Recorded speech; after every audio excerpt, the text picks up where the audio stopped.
So they have been packed into different clusters. So these are the 5 clusters we have in the data set. I'm just trying to add the plots of this cluster. So we have one that is grouped into 10 clusters, which is this guy. So this one I grouped into 10 clusters. This guy. So if you want to check the means, you can just call this cluster 5 ampersand. You have means, you don't have means. You only have clusters and centers. So that's how you plot your to find your clusters using the k-means noise neighbor in that regard. So let's see one of our outputs here under the document. Let me see the first output is saved. Output 5.csv. Let me check. Output 5.csv. It should be here.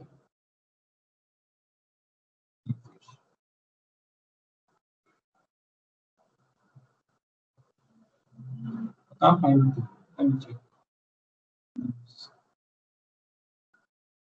It's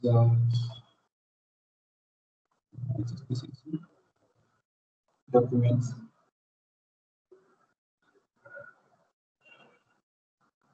But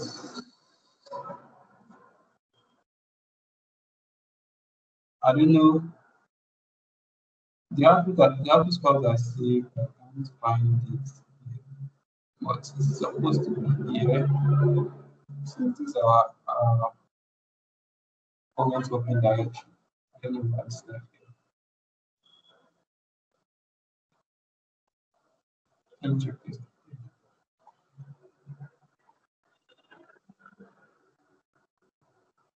Wow. So I don't know where I can find it. So that's about clustering. I think I've used visuals to explain how the clustering takes place and all of that. So let me go over it again. So let's say the k nearest neighbors now, for example. I thought you were looking for a particular data set or something. Yes, I saved a particular file on the local machine, but I can't find it. I don't know why. You can't find it, okay. So let's say the k nearest neighbor. So you have this, you're going to have a centroid, then depending on the distances, then you are going to attract the points then into a particular cluster. So let's say you have this point.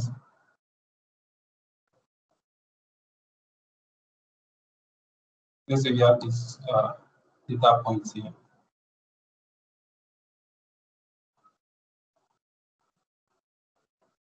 So if there's a particular centroid, then if this is a centroid, then what it's going to do is that, okay, it will do what we call Euclidean distance. So let's say d of x, comma xi. Now xi are each point in the data set. Your x is the center, is the centroid in this regard. So it measures the distance. What's the distance between? It takes the nearest distance. So okay, look at this guy, measure distance, look at this guy, measure distance, look at this guy, measure distance, look at this guy, measure distance. The one with the minimum distance to consider is okay. It's now say, okay, maybe this one is cluster 1. Cluster 1 is in green. Then see if this guy is the nearest person to this, so it's going to call this guy in green. So this guy is going to belong to this particular cluster. Then keep picking the nearest, then have maybe this one falls in this particular thing. All this one is going to be in shades of green. Then maybe another centroid comes here, depending on the your number of clusters that are specified. Then it's going to pick the nearest neighbors also. Then let's say these ones are going to be red. In that regard, then the splitting will continue like that till an optimal cluster have been considered. So that's just about clustering analysis, cluster analysis in that regard. Now let's look at decision trees. The final thing I'm going to talk about today. Now, decision tree. Before I go to decision tree, I would like to show us an intuition about decision tree. But first of all, let's see. Let's see. So, what are the objectives? It explain the use of and physical ways of creating decision trees. Explore cards, which is classification and aggregation trees. C 5.0. Child trees. These are advantages and decision trees. And build a decision tree. So I'm going to take us to through I don't know the introductory part of this, then I'll focus back to another space entirely. But let's start with so application of decision trees. Decision tree is one of the most intuitive and popular method of data mining because it provides explicit rules of classification and copes well with heterogeneous data, data and nonlinear effects. So following are the common areas of application of decision tree: direct marketing, customer retention, fraud detection, diagnosis. So what does it do? So it's like you can have different conditions for decision tree. So let's say for example, you want to let's say for example, let me go back to school. You want to be a timetable, an exam timetable for faculty of science, for example. And in faculty of science, you have different departments: mathematics, physics, computer, blah blah blah. And all these departments different they have their own purpose. They have borrowed course whereby they go to another department to borrow. They have intra courses that they are doing. Some departments can have, let's say, chemistry now. In chemistry, you can have pure chemistry, you can have industrial chemistry. Let's say maths now. Mathematics can have pure mathematics or statistics. You can have industrial mathematics. So even inside the mathematics department, some people borrow courses from all those cohorts inside the same mathematics department. And even inside mathematics department, math students can still go to another department, let's say computer science, to go and borrow some one course. So you can do a discussion through that. Okay, you want to build a timetable. Check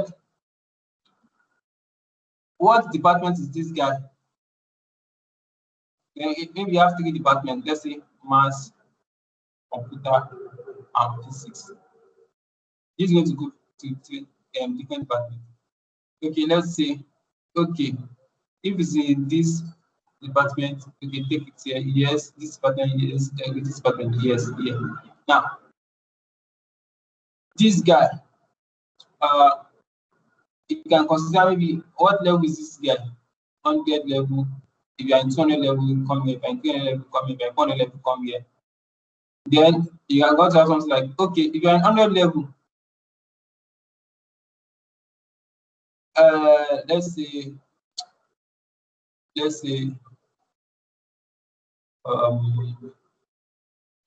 are you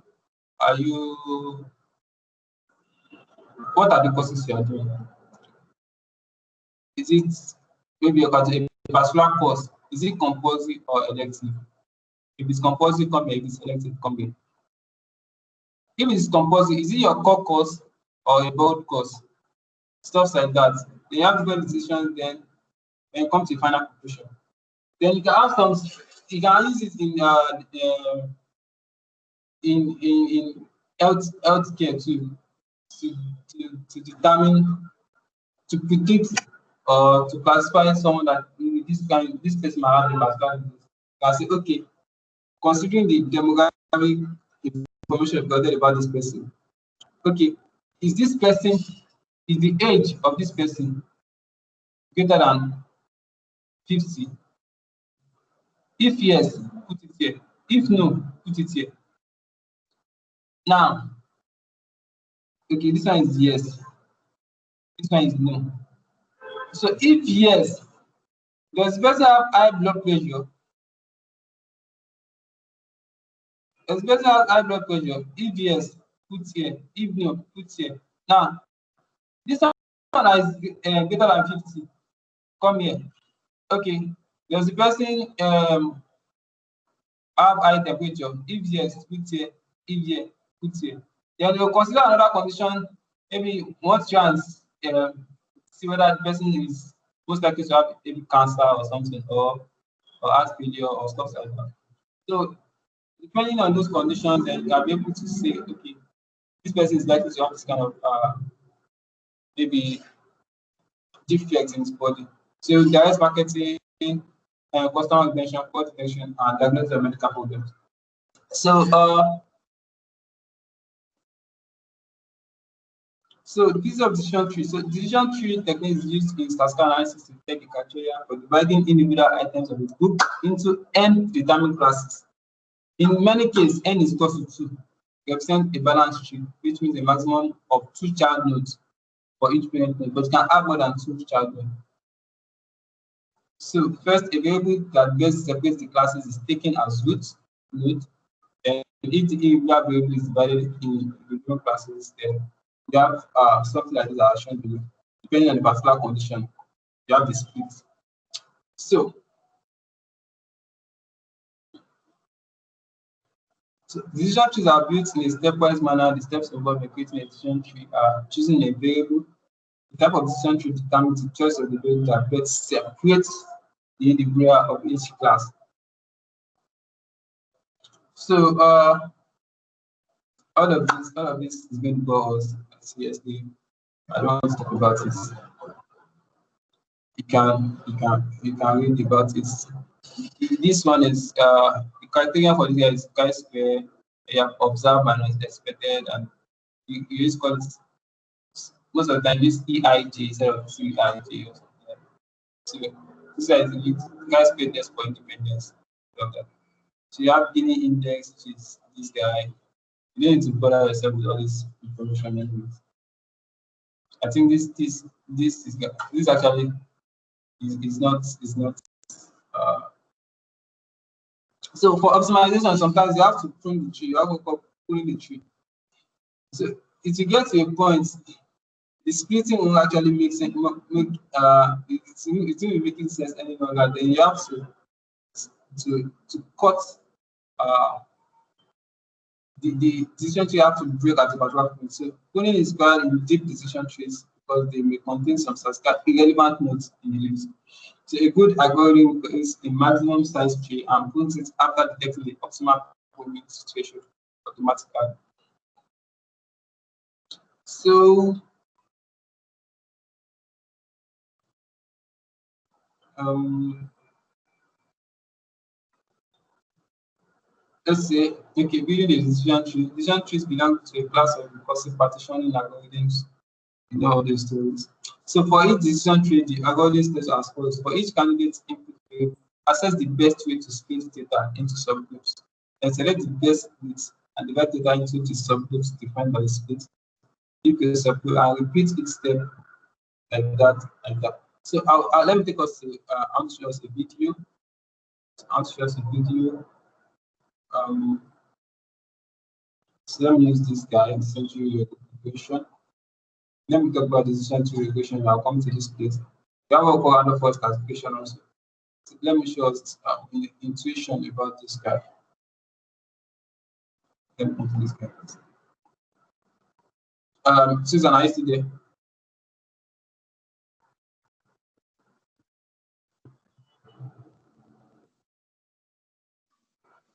Yes, I am. I'm with you. So let me include this. I want to share my screen and include this system of uh,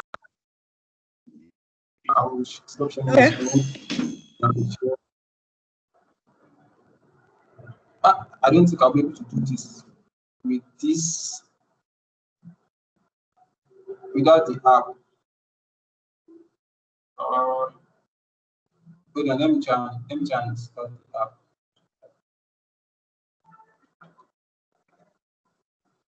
But let me show us the video. It can be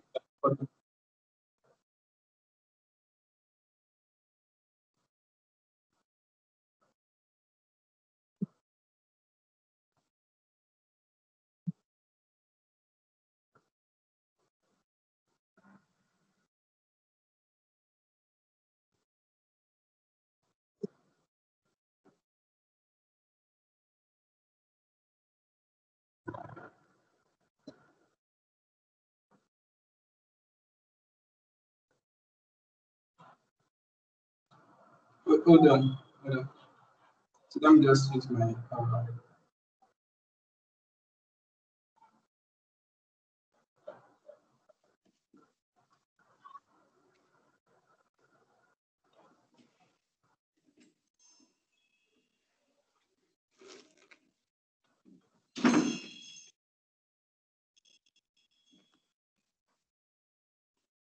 I'll share my screen.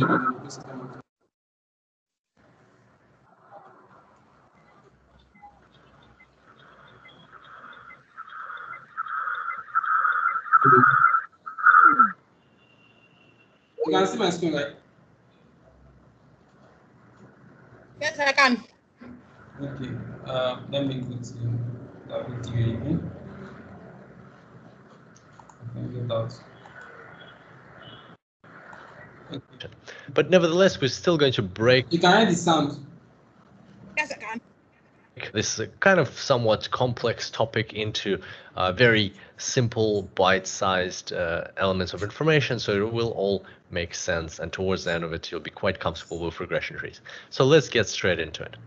All right, so here we've got a scatter plot which represents our dataset, so a dataset that has been given to us. And the interesting thing about the scatter plot is that we've got two independent variables, x1 and x2, and what we're predicting is a third variable, a dependent variable, which is y.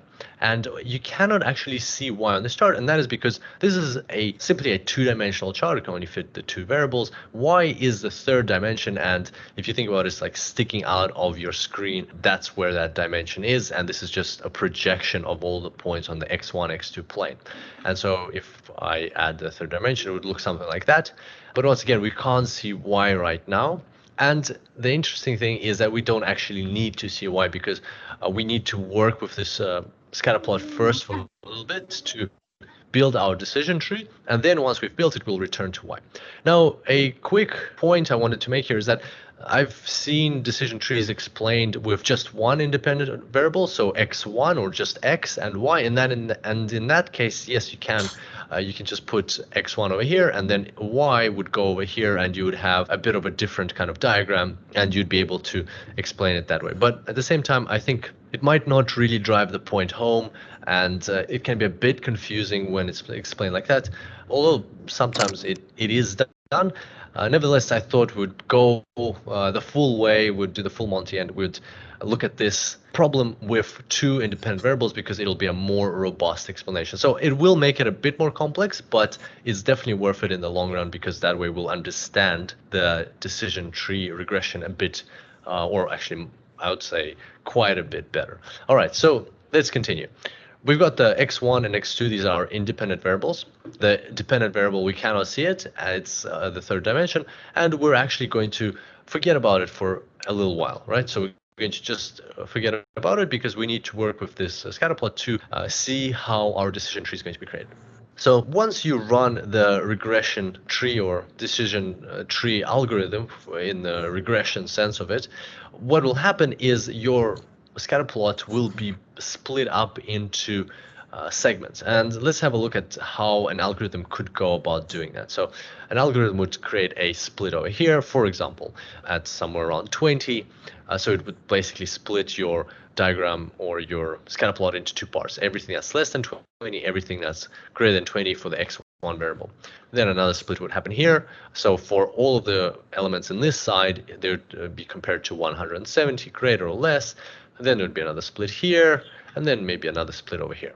Now, how and where these splits are conducted is determined by the algorithm, and it involves looking at something called the information entropy, and it is a mathematical concept. It is quite complex. So it basically means when I perform this split, right, is this split increasing the amount of information that we have about our points? Is it actually adding some value to our way that we want to group our points? And the algorithm knows when to stop is when there's a certain minimum for the information that needs to be added. And once it cannot add any more information to our setup by splitting these leaves. They're called leaves. So each one of these splits is called a leaf. by splitting these leaves, once it can't add any more information, then it stops. Or the algorithm could, let's say, stop when you have less than 5%. If you were to conduct a split, then you would have less than 5% of your total points in that leaf, and then that leaf wouldn't be created. So there are different variations or different options for that to happen. But like the most important thing is, of course, where the splits are happening. And if you'd like to learn more about that, you'd need to study a bit more about information entropy.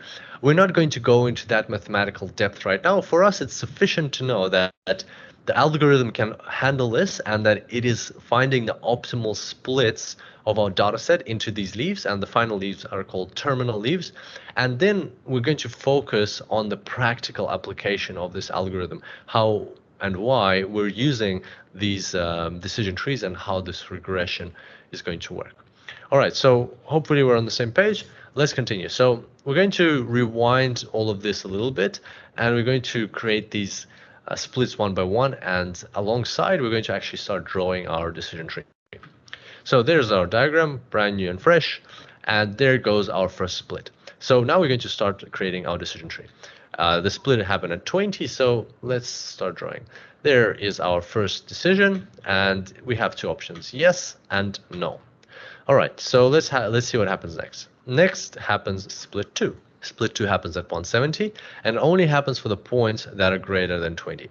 So that means you would check this condition, x1 is less than 20, meaning you check no, the answer is no, and then you check if x2 is less than 170. x2 is less than 170. Then a split 3 happens on the other side, and it checks if x2 is less than 200. Let's add that here, x2 is less than 200. And then split 4 happens at 40, and it checks if x1 is greater or less than 40. And split 4 only happens for the points that answered to split 1. They answered no, it's not less than 20, and to split 2 they answered no, it's yes, it's actually less than 170. So no, it's not less than 20, yes, it's less than 170, and then this is where split 4 happens. x1 is less than 40, yes, no. All right, so that's our decision tree. It's done, it's drawn. And so what happens next? What do we actually populate into those boxes?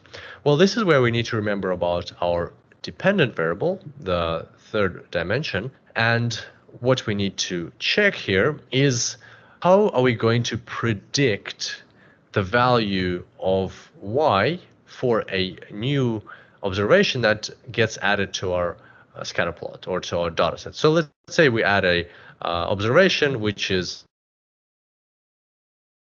1 equals to 30 and x2 equals to 50. It would fall somewhere over here, and 50 is somewhere over here. It would fall somewhere over here. So obviously it falls into this terminal leaf. And how does that information, so as you can see, by adding these splits, we've added information into our system. So how does that information, that now we know that it falls into this terminal leaf, how does that information help us in terms of predicting the value of y for that new element that we're going to add? Well, the way it works is, it's actually pretty straightforward. The way it works is you just take the averages of each of your terminal leaves. So you take the average of y for all of these points, and that will be the value that will be assigned to any new point that falls in this terminal leaf. Same for this terminal leaf, same for this terminal leaf, same for this one, and same for this one. So let's have a look. Let's say the average for y here is 65.7, the average for y here is 300.5, 1023 here, minus 64.1, 0.7 here. So for that point that we just discussed with x1 equals 30 and x2 equals 50, the predicted value of y, the regression tree algorithm, would predict a value of minus 64.1. If it were to fall in any other terminal leaf, then that's what the value there would predict. So as you can see, it's actually pretty straightforward. It's very simple. It's just taking averages. But you do need to remember that we are working, the whole point of this exercise is to add more information into our chart, into our system, to better predict y. Because if you think about it, what was our other option? What is our default option? If the default option without running any machine learning on this data set is to just take all of the points and take the average across all of the points. And whatever that is, wherever our new point, the new element of data that is added to our data set. Wherever it falls, we just assign it always that average for all of the points that we had existing previously. What we did now is we've split our diagram up into these terminal leaves. The machine learning algorithm has added information into our system. And so now we can more accurately predict the value or assign the value of y to a new coming element.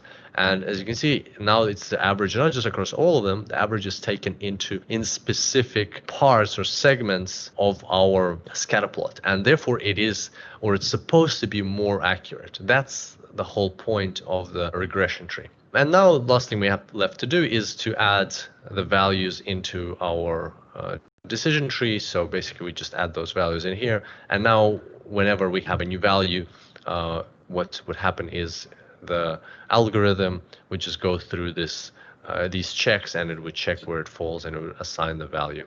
And that's pretty much it. So the scatter plot is more for like visualization, conceptual purposes, so you can maybe drive some insights from there. But the core of decision tree is actually held here. And that's why the algorithm is called a regression tree. I hope you enjoyed. That's the intuition of decision tree, especially the CAT tree, which is the classification and regression tree. That's why you have classification and regression, which is the prediction part of it.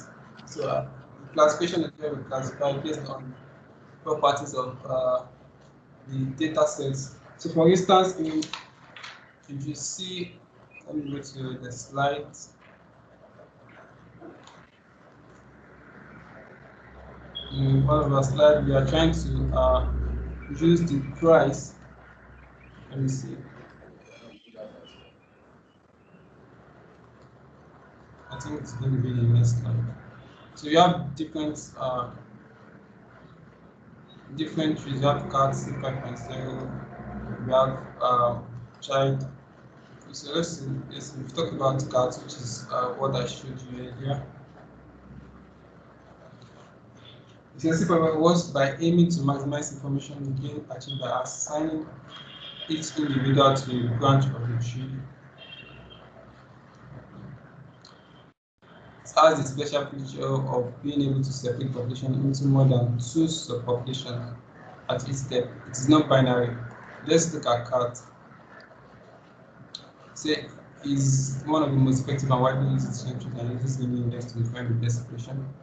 So it's a general cat has primary generality and performance. So cat has the following drawbacks as well. The binary structure of cat produces narrow, deep, and complex decision trees. So it means cat is binary, whereby C5.0 is not binary. Does not mean that it cannot do the binary cases. So what do I mean by so cat is like you can only have 2 child nodes, while C5.0 can have more than two child nodes. So what's the drawback here? The drawback of this tree is that the frequency of the nodes decrease more rapidly, together with the statistical reliability in the generalizing capacity.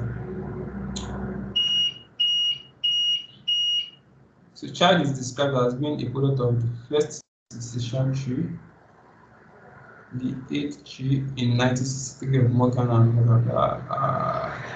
Let's see. It uses the chi-square test to define the most significant variable of each node and is applicable only with discrete or qualitative independent variables. So what does this guy do? So for each independent variable x having at least 3 categories, okay, chi-square is used to group the categories of x by concatenating them with the k categories of response variable. Those can be started by citing the admissible pair of categories of x. So with subtable 2k is associated with the smallest chi-square. So this one it does is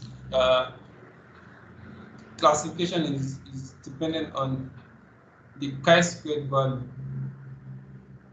So it's used the chi-square test as based on how you do the classification. So the one with the smallest chi-square is considered to go on to have sub-nodes and all of that. So I think cat uses Gini index. So the child uses the chi-square condition. What does 5.0 use. I don't know.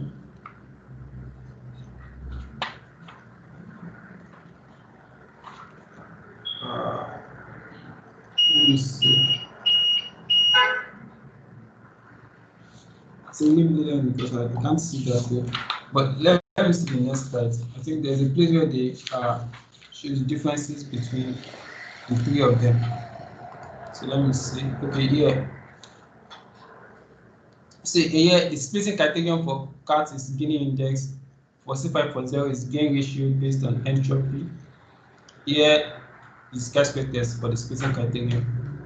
So the input variables that this one can consider, you have categorical or continuous. Here categorical or continuous, but child is only categorical. Now because it is you are using chi-square criterion and chi-square uses categorical variable. So target variable here is categorical or continuous. Here it is categorical, right? This is categorical also. So these are the independent response variables. So binary or multi-way splits. This one is binary, as we've seen earlier. So it's binary or multi-way, binary or so it's only CAT that is binary. Complexity regularization, pruning, significant test. Handling of class imbalance, browse of cost. I don't really understand this part anyway. But then the model is going to deal with that part anyways.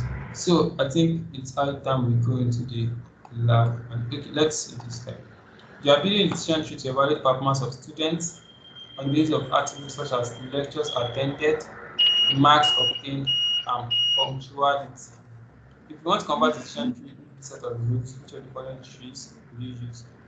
We use child, we use chi-square. You cannot use child because it's considered categorical variable. You cannot use child. You cannot use CAT because it is binary. But in this case, you are considering more than two columns. You are considering more than two columns. Here, you are considering lecture attended, marks obtained, and punctuality. So you cannot use CAT. So in this case, you are going to use C5.0. Susan, are you trying to say something? No, I'm with you. Okay, in chart trees, which of the following criteria is used for selecting variables on the basis of the most significant chi-square value? So the variable of which the probability is smallest, is lowest. You can see that in this part. So they said it here. Say chi-select variable for which the chi-square is most significant. That is one of which the probability is the lowest. They talked about it in the previous slide also. But let's see how we can explore this. First of all, I will use let's first look into the lab first. So let's look into the lab first before I direct us to another thing entirely. Let me look at the lab.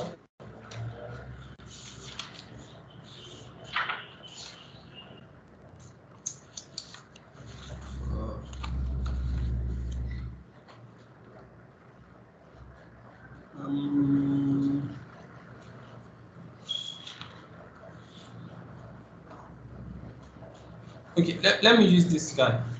Let me use this guy.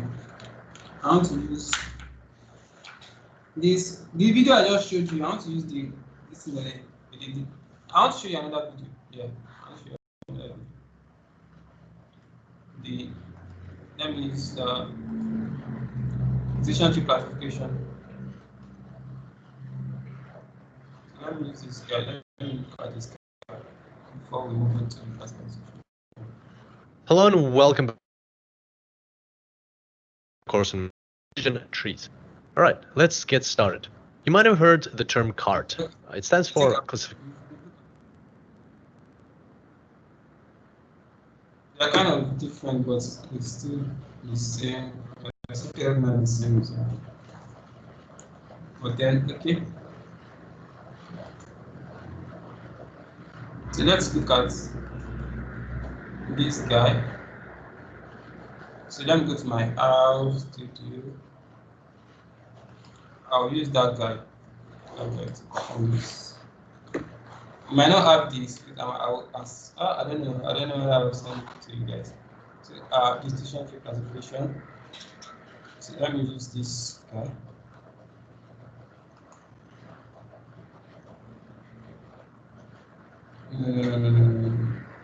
Sorry, this is not what I want to input. Yeah.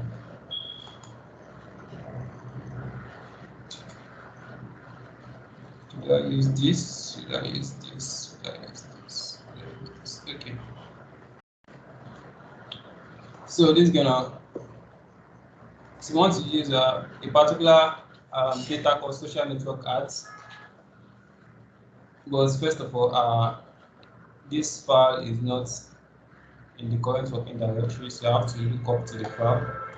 So let me first of all let me clear my console set.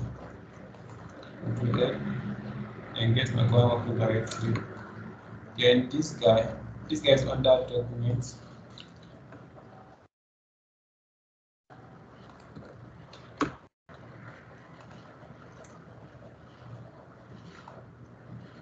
Is there another document? Check. Under documents.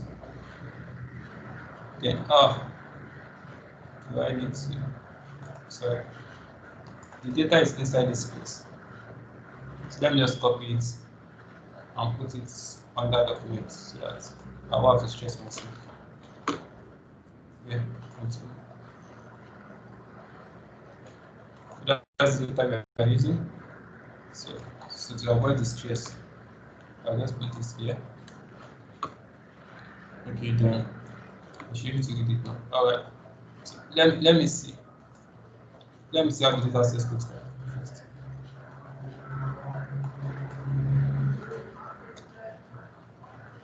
Data set. So I want to see the head. So you have user ID, gender, age, estimated salary, purchase, blah blah blah. So I just need the 3 columns, which is age, estimated salary, purchase. So I want to use the age and the estimated salary. So because whether someone is going to buy or not. So that's why I'm doing this here. So that I'll just have these 3 columns. So according to the target feature as factor. So which is purchased. So zeros and ones. So I want to encode this as factors. So let's see what is that's data set purchased. So add data sets. So add data sets. So the way it is like this, it has before it's not factors. So here I converted it to factors. So splitting the data set into the training set and the test set. First of all, I'm going to do this later. First of all, I don't know whether I have this package. I think I'm going to need this guy. Let me check whether I have the package. Cartoons. Maybe I should have. Okay. Cartoons. I think I have it. Let me just click inside. Library cartoons. So library. Okay. This is. Let me just hold it.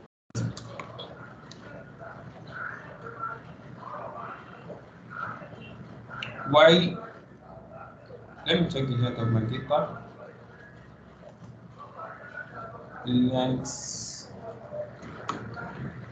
of data sets.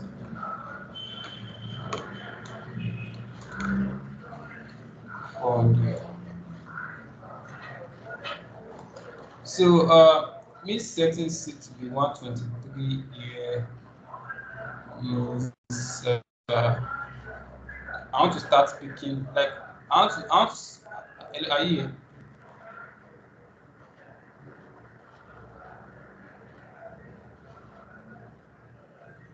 I'm here, Emmanuel. So my starting point is going to be from 123. That's why I'm doing setting 6. You can set it to any number because I want to split this guy to a training set of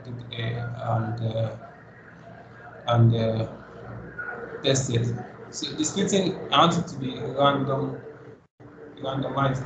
So set it with this, then split sample of split data purchased. So I want to split it 75% and 25% using the splitting ratio. So using this condition, I'm going to split the training set to be splitting to be true here, then split to be false here. So here I'm going to have 75% of my data set here, and my 25% of my data set in the test set. So I'll use this guy to train my model, and I'll use this guy to validate my model to the test set. I can decide to scale my data set, and I can decide not to scale it. So if I want to scale it, I can use what we call scaling function here. Scale. I can set to leave this. Anyways, so first of all, let me scale it, and I'm going to use this guy so that we can visualize our data in high resolution. So I'm going to do this with the scaling, then I'm going to do without the scaling to show us how it is. So let me scale my training and test set. Then I don't know whether I have this module, this library. Let me check. R parts. Do I have it? I think I have it. So let me just call it in. Okay, I call the library. So here, the R part is used to do the classification. So so using R part, formula is purchased. I'm using purchased. So I'm building model. My prediction response variable here is the purchase. That's what I'm trying to predict. So I'm modeling it with every other variable. That's why I'm using this tilde sign and dot. Dot means with every other thing. Which data I'm not considering? I'm using a training set. So this is going to build the model for me. Classifier. Am I missing something? Okay, that's it. So I want to predict the test set using the model that I've built. I built the model using the training set. So let me predict the test set. So this one contains the observed values. So I want to predict the values of using age and age and estimated salary to see whether my model is actually performing well. So I'm going to use white plate to do this. So now I want to create a confusion matrix. So using a confusion matrix, using the table function, like I'm doing a constituency table to compare my observed value and my predicted value. You know, my observed value is the top column. This is what I'm trying to predict, which is purchased. So for the test set, I use where to predict using all these columns to predict purchased. Now the observed is this guy. Now this is the predicted. So this is going to form a table whereby you are going to see the number of correct predictions you have and the number of the ones that are not correct, like that the classification didn't catch. So let's use this guy. So what this guy is going to do is this. So let's say so that I get an intuition. I mean, it's not like I'm just running the code and all of that. So this is what it's going to try to do. So let me come here. Whiteboard. So let's say come.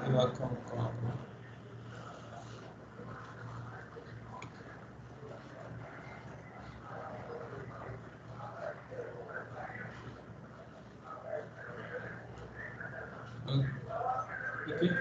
So let's say this is my observed value.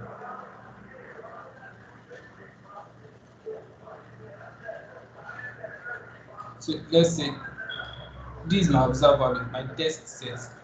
This is my predicted value. So here, let's say 0 means the person did not purchase. I have 0, 0. I have 1 here. I have 0, 1, 1, 0. 1, 1.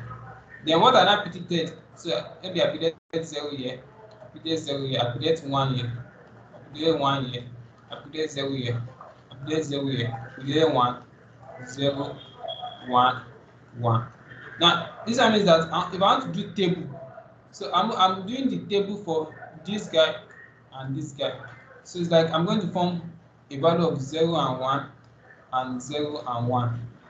Now whenever we have 0 and 0, put it here. It means that the observed is 0 and the previous 0. I'm correct. So I'm correct here. 1, 2, 3, 4. So 0, the one predicted 0 and 0, we have 4. The one that predicted 1, 1, 1, 1, 1, 1, 1, 1, 1, 1, 4. So the one that I predicted wrongly, 0 and 1. So instead of me to predict 0, I predicted 1. I have 1 of it here. It's just 1. The one that I also have 1, I predicted as 0. I have 1 of it here. So 1. What's the total observation that you have? 10, which corresponds to the total observation that you have here. So it means I have 8 correct predictions and 2 correct predictions that are wrong. I mean 2 predictions that are wrong. This one we call it true false, and we call this one false true. You can say this one is true true, false false. So let me call this false false. You can call this one false false because the person did not buy. I created that the person did not buy. False false. So we call this one true true, and we call this one false true, and we call this one true false. These one are the ones I created correctly. So your model accuracy in this case will now be 8 over 10 times 100, which is 80%. So it means that your opponent is performing at 80% accuracy, which is actually good. So let's see this confusion matrix to see the result of our study. So I've built the confusion matrix. So let me call it CM. So here you can see it's 0 0. So you have 53 predictions that are predicted false false. You have 30 that predicted with what? True true. But these are the incorrect predictions you have, which is 17 incorrect predictions. But you have 83 incorrect predictions. So what is the, let me see, so that will be 83 divided by what? What's the total? 83 plus 17 is what? 100 now. So that's like your model is 83% correct. So that's that about that. So let's build I don't know whether I have this library. So let's visualize this guy. You might not necessarily need this guy because I just want to do this so that I can see the structure of the decision tree in visual in high resolution. So let me see whether I have this model. This time I don't think I have it. I don't have this. If I call this library now, error.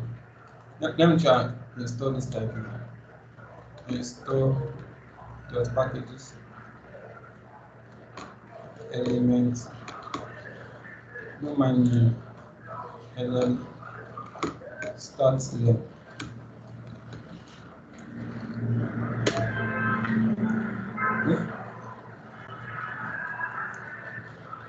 I think I'm supposed to put this guy here.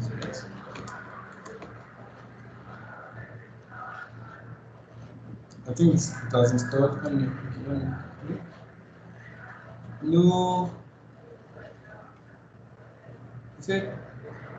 And start No here. package found. No package found. No. Sorry, I don't think I will be able to do this for version 4.02. Wow. So I won't be able to do this anyways.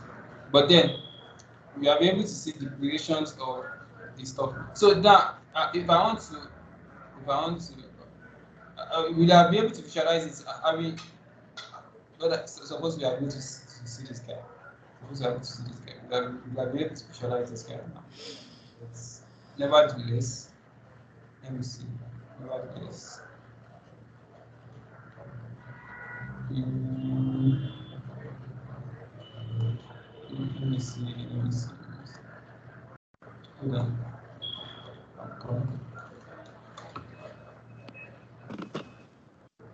I want to see something.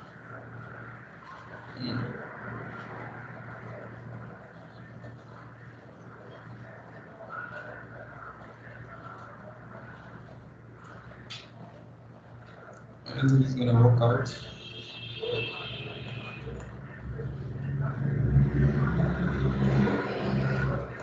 Unicorn. So let me just. So I will now do this without scaling.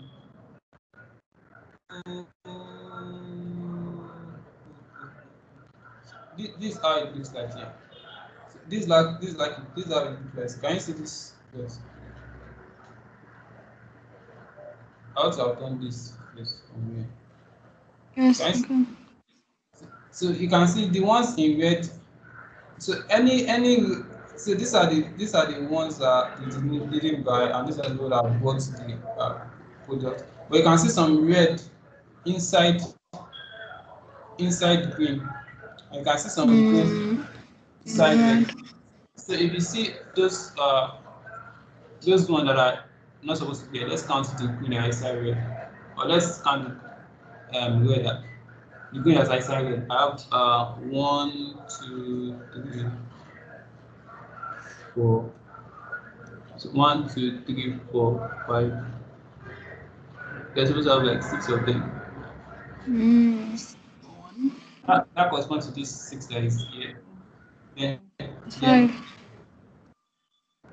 let's check the red that is inside the green. That's 1, 2, 3, 4, 6, 7, 8, 9. 1, 2, 3, 4, 5, 6, 7, 8, 9, 10, 11, 12. So that corresponds to those guys that are inside the part. But let's see how the distribution tree is, like the way it's going to construct it, because this is just a visual. So what I'm going to do now, I'm going to do it without scaling. I'm going to do it without scaling the training set of the tester. So let me get this first.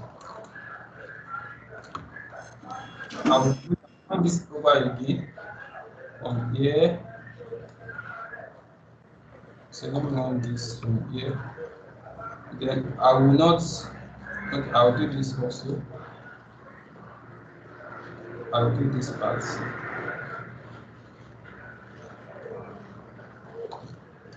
Then I won't scale.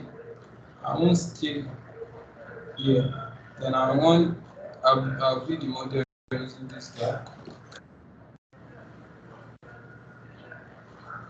Then I can predict. So let me just come down here. So let's see the plots of the tree. So this is how it looks like. I don't know why is it like this. Let me use window frame to plot it. Windows. Let me use like now. So I'll be able to plot it in the windows now. So this is what I'm going to have. So it's something like this. So you have so first of all, the first bit is done with regarding age. So if your age is less than 44.5, if it is yes, come to this side. If it is no, come to this side. Now, the second split is now based on salary here. Now, if your estimated salary is less than 90,000, I think US dollar in this case, it means that person is not going to buy. So it means if the person's age is less than 44.5 and the person's estimated salary is less than 90,000, that person is not going to buy. But if it's greater than 90,000, that person classify that person to buy. Now, to the other end of it, if age is greater than 44.5, then there's another split again, which is based on age again. Now, if age is now less than 49.5, so first of all, consider this particular age region, put in this bucket, then consider age again. Now, if age is now less than 49.5, come to this side. Now, if age is greater than this guy, now it's considered that person is going by. Now, to the other side, it's now considered estimated salary. Now, if estimated salary is greater than 420, 42,000, $40,000. So the person is going to buy. But if it is less, it's going to come to this side and consider another space.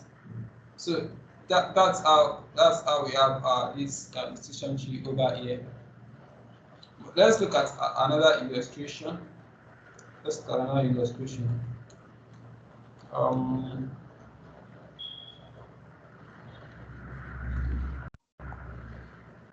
Let me come to this guy here.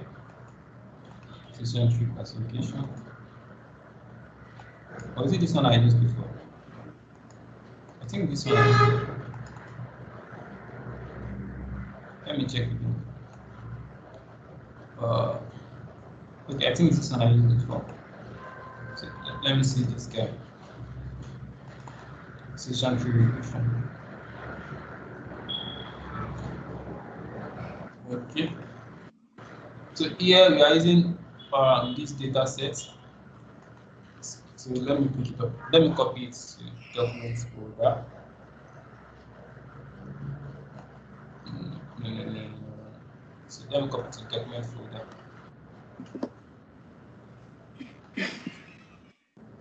So we are using this data set here.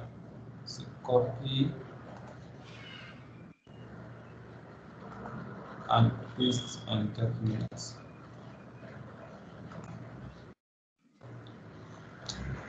Is this admin right? That's not making me to see that document I saved, that file I saved. So I want to copy it, asking for the administration permission.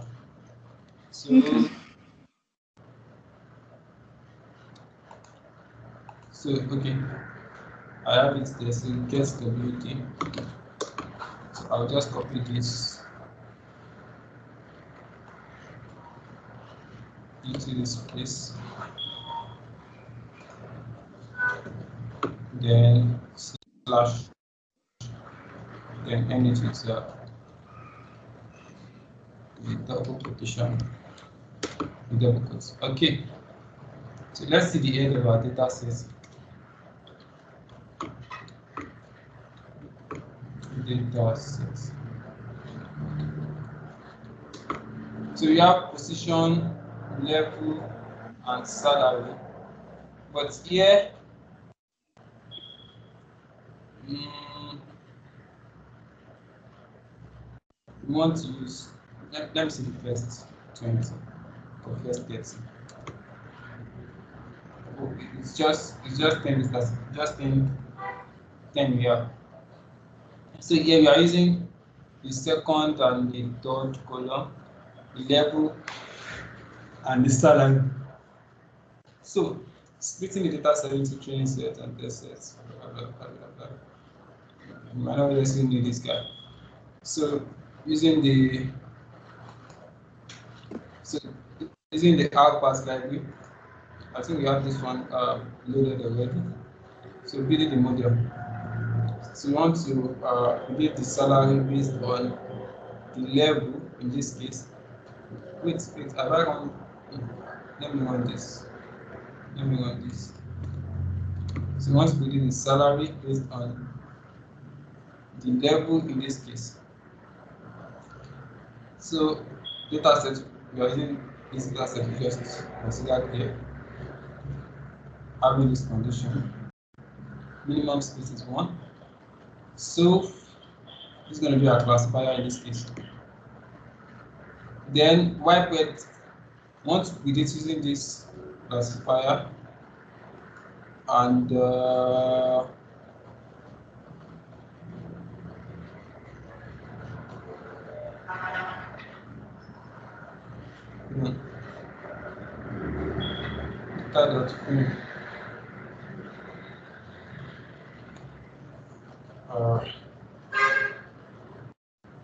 Where is this coming from?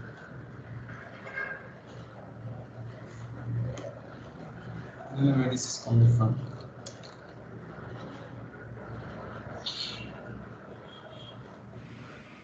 Maybe I'll have to explain this one later. I'll have to explain this one later. I don't know where this is coming from. I don't know where this is coming from. Let me see. This is the result, but I don't know where this is coming from. So let me use the lab manual. So let's go to our lab manual, our decision tree lab solution. Okay.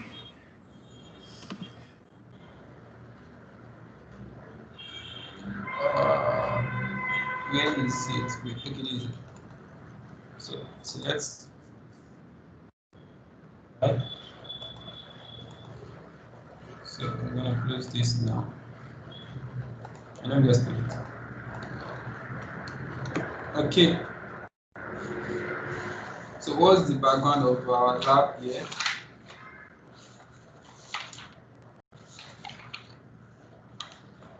So the first lab, how many labs do we have? Lab 1 and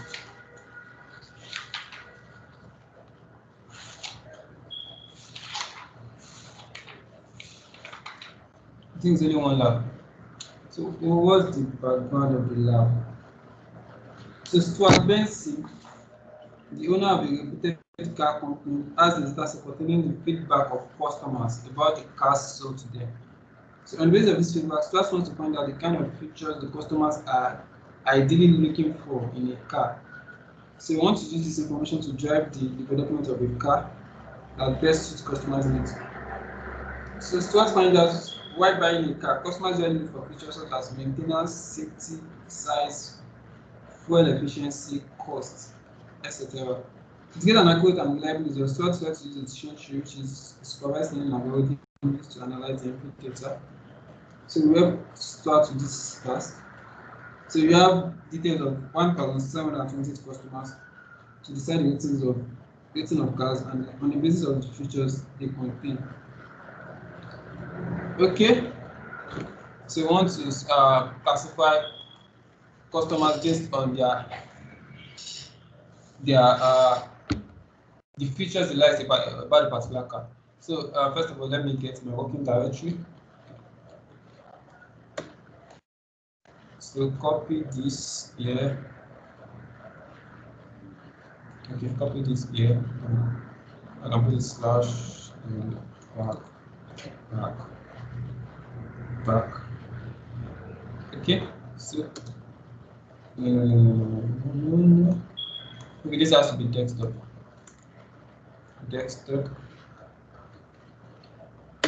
Okay, so let's see the head. Here we have customer ID, we have cost. This contains the prices of the cars, which are divided into VI, high, net, and low categories. So we have very high, medium, and low. So depending on the price. So there are categorical variables there. So library R part is for the decision tree. I think we have this loaded already. We don't need to run this. So analyzing data by creating a decision tree in R. So we use the R part command. So we are doing that we're trying to predict customers' opinion. So let me even see. Let's see what's inside the customer's opinion. So customer opinion contains the opinion of the customers. So the customers rate a car as good or bad. So you have binary responses there. So it's good or bad. So you want to predict customers' opinion based on maintenance, doors, persons, log boots. What's the log boots? Because it's the size of the boot, okay. Safety, color. We don't need customer ID. It doesn't make sense. Customer ID is just the unique number that relates to that identifies the customer uniquely. It doesn't matter. You don't need it.